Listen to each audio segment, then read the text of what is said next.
नमस्कार प्यारे बच्चों, DAV model public school Hindi कक्षा में आपका स्वागत है।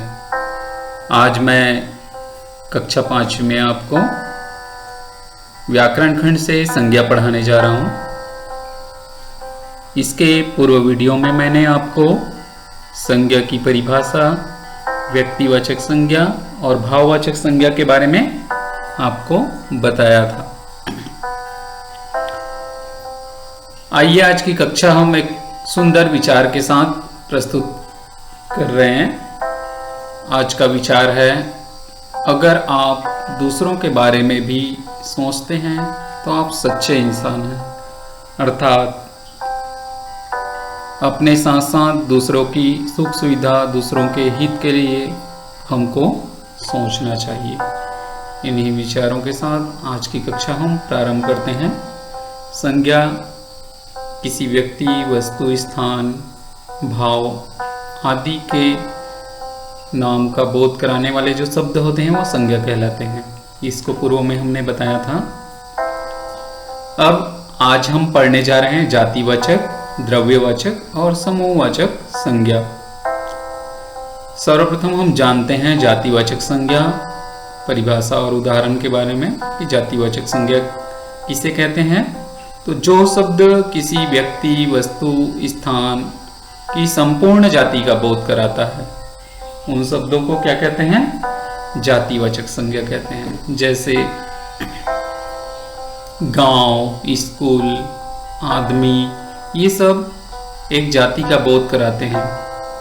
इसमें संपूर्ण जाति का बोध होता है। जैसे मनुष्य जाति हुए, नदी, बहुत सारे नदी है तो उनके जो जाति का बोध कराते हैं।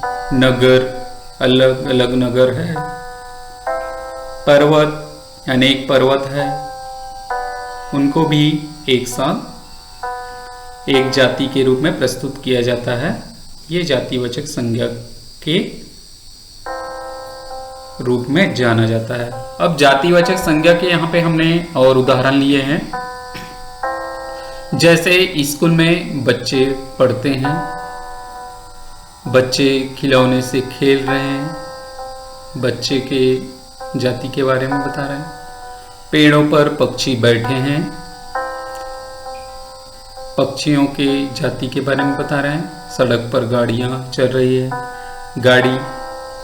कुत्ता एक वफादार जानवर होता है ना। आजकल शहरों की जनसंख्या तेजी से बढ़ रही, ये कुछ जातिवाचक संज्ञा के उदाहरण हैं। आगे देखते हैं द्रव्यवाचक संज्ञा। सर्वप्रथम हम जानते हैं द्रव्यवाचक संज्ञा की परिभाषा और उदाहरण किसे कहते हैं। द्रव्यवाचक संज्ञा तो जो शब्द किसी धातु या द्रव्य का बोध कराते हैं। द्रव्य का मतलब सिर्फ तरल पदार्थ नहीं होता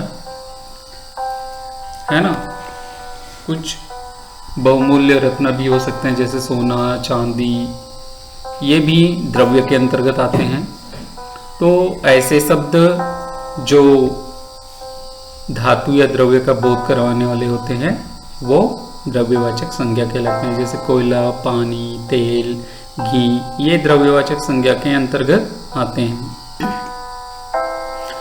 अर्थात जिन संज्ञा शब्दों से किसी धातु, द्रव्य आदि पदार्थों का बोध हो वह द्रव्यवाचक संज्ञा कहलाता है।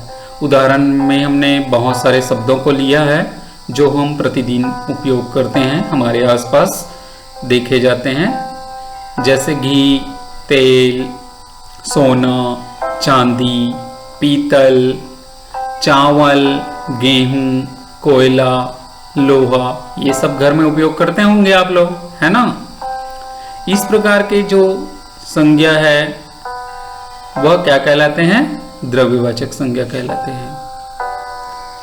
समुदायवाचक और द्रव्यवाचक संज्ञा को जातिवाचक संज्ञा के अंतर्गत ही कुछ विद्वान मानते हैं और यही उचित भी प्रतीत होता है ना।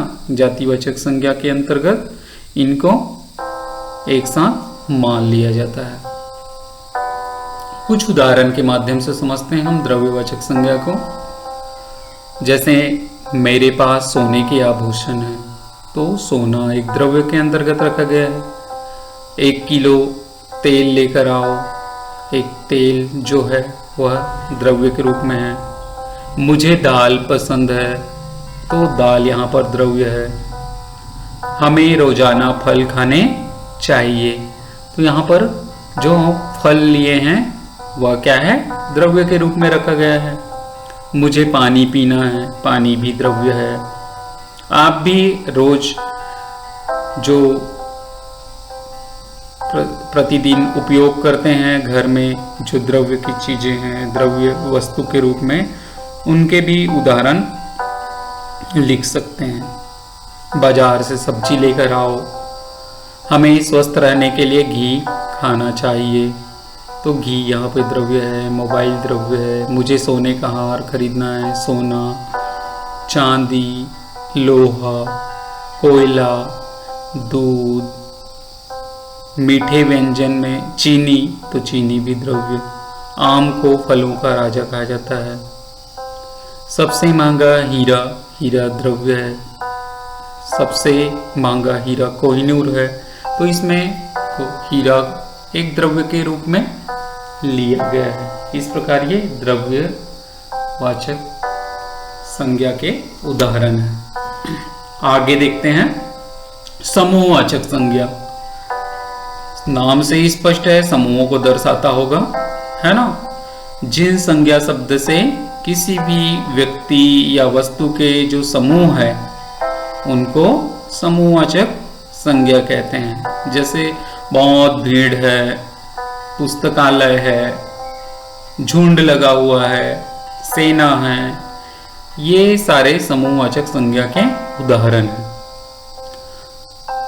इसको हम दूसरे रूप में कह सकते हैं, जिन संज्ञा शब्दों से व्यक्तियों, वस्तुओं आदि के जो समूह हैं उनका बोध हो, उन्हें समूहवाचक संज्ञा या समुदायवाचक संज्ञा कहते हैं। जैसे हम देखते हैं कोई सभा होता है, कक्षा में बच्चे बैठते हैं, उस समूह को दर्शाते हैं।